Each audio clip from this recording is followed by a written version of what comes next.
दरवाजा उघडा.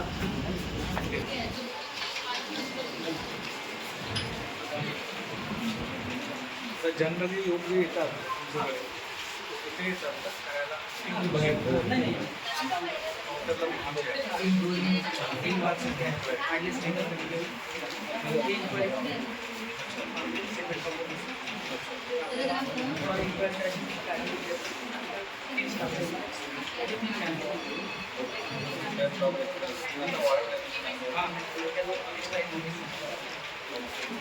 लोकांना काही क्रायसिस व्हायला पाहिजे.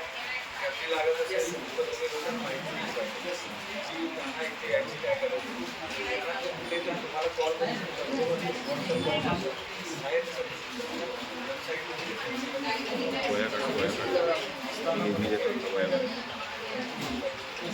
मला असं वाटतं गॅस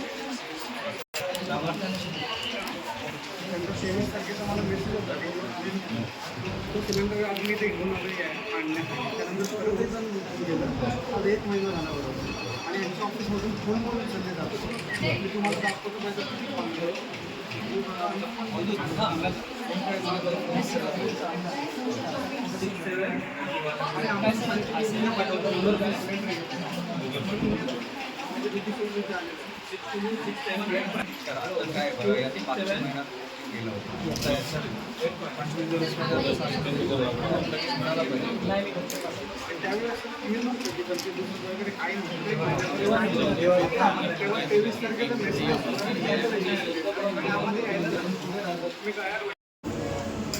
तुम्हाला ऑनलाईन बोलू शकतो.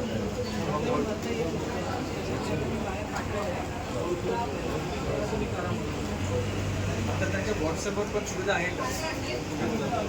जिंदल जिल्हाधिकारी रत्नागिरी.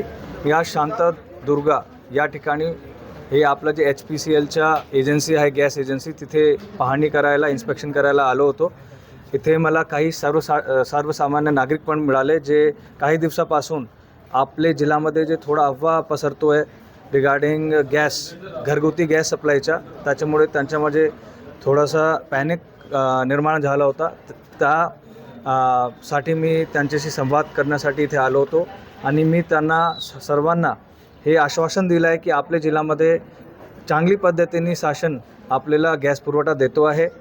घरगुती गॅस कनेक्शनमध्ये कुठलाही प्रकारच्या 45 दिवसचं जे आपल्याला काही ठिकाणी सोशल मीडिया वगैरे याच्यामध्ये न्यूज भेटत असेल ते चुकीच्या न्यूज आहे. शासनाचे क्लिअर आपल्याला निर्देश आहे की प्रत्येक माणसापर्यंत 25 दिवसामध्ये गॅस पुरवठा, घरगुती गॅस पुरवठा त्यांना भेटला पाहिजे. त्या हिशोबाने आम्ही आपल्या वरिष्ठांना पण सांगितलं आहे. त्यांच्याकडनं आम्ही जे आमच्याकडे जे माहिती आहे ते पण आपण सगळे गॅस एजन्सीजला दिली आहे की 25 दिवसामध्ये सर्व रत्नागिरीचे आपले नागरिक तुम्ही गॅसचे पुरवठे काही प्रकारचे जर कोणतेही नागरिक असेल तो गॅस एजन्सीजचा एक व्हॉट्सॲप नंबर आहे. ते व्हॉट्सॲप नंबर आम्ही सगळे मीडिया बंधू यांच्यासोबत शेअर करतो. ते व्हॉट्सॲप नंबरवर त्यांनी बुकिंगसाठी रिक्वेस्ट केलं तर ते त्यांना बुकिंग पण मिळणार.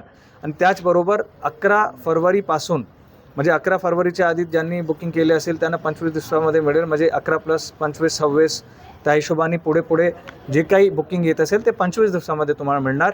याचं मी आपल्याला सर्वांना आश्वासन देतो. आणि काही अडचणी असेल तर हेल्पलाईन नंबर पण आहे आपला, त्याच्यावर तुम्ही कॉल करून आम्हाला माहिती देऊ शकता किंवा हे जे व्हॉट्सॲप नंबर आहे त्याच्यावर आपण बुकिंग करू शकतो. सर, पण तुम्ही म्हणाल्याप्रमाणे प्रशासनाकडनं 25 दिवस आणले, पण एजन्सीच्या सिस्टीममध्ये जर तिकडनं वरूनच 25 दिवस येत असेल तर ते एजन्सीवाले काय करणार? किंवा लोकांमध्ये त्याचा उद्रेक होतो आहे, काही ठिकाणी दिसतोय संभ्रम निर्माण होतोय. हा जे 45 दिवसाचा इश्यू आहे की ऑनलाईन सिस्टममध्ये त्यांच्या 45 दिवस दिसतो आहे, हे बरोबर आहे तुमची माहिती. आम्ही त्यांना ही सूचना दिली आहे की तुम्ही या पर्टिक्युलर जे टेक्निकल ग्लिच आहे याला व्यवस्थित करावे, पुढच्या 1 ते 2 दिवसामध्ये व्यवस्थित करावे. कारण बाकी जे एजन्सीज आहे IOCL, BPCL ते 25 दिवसामध्ये गॅस पुरवठा देतो आहे. तो ही सूचना आम्ही यांना पण दिली आहे. हे मोठी एजन्सी असल्यामुळे हे महत्त्वाच्या टेक्निकल जे ग्लिच आहे त्याने दूर करायचं आहे आणि मला विश्वास आहे की पुढचे 2 ते 3 दिवसामध्ये हे पण इश्यू सॉर्ट होऊन जाईल. सिलेंडर तर पूर्णपणे बंद झालेलं आहे, पण काही हॉटेल व्यावसायिक म्हणजे असं विचारतं की आम्हाला कधी मिळतं, त्यासाठी काही वर्ण गाईडलाईन्स किंवा काही सूचना आल्यात का तुम्हाला प्रशासनाकडून? नाही, याच्यामध्ये जे कमर्शियल गॅस युसेज आहे, जे व्यावसायिक तुम्ही म्हणतात, त्याच्यामध्ये पूर्णपणे बंदी झाली नाही आहे. त्याच्यामध्ये जे मागच्या त्यांच्या काही दिवसाचा ॲव्हरेज असतो, फॉर एक्झाम्पल मागचे 6 महिन्यामध्ये ते किती गॅस यूज वापरत होतो, त्याच्या ॲव्हरेज काढून त्याच्यात काही कपात शासनाने लावलेली आहे. तो त्याच्यामध्ये थोडासा आता हे लगेच युद्धाची जे परिस्थिती निर्माण झाली त्याच्यामध्ये थोडासा गॅप येतो आहे, परंतु काही दिवसामध्ये मला पूर्ण विश्वास आहे की शासन कमर्शियल गॅसबद्दल पण पॉझिटिव्ह पुढे पाऊल घेणार. तो त्याच्यामध्ये कोणाला काही पॅनिक व्हायची गरज नाही आहे. थोडे दिवस आपल्याला याच्यामध्ये काम करून पुढे जे काही शासनाद्वारे जे पुढे इन्स्ट्रक्शन्स येणार त्याप्रमाणे आपण पुढे जाणार आहोत.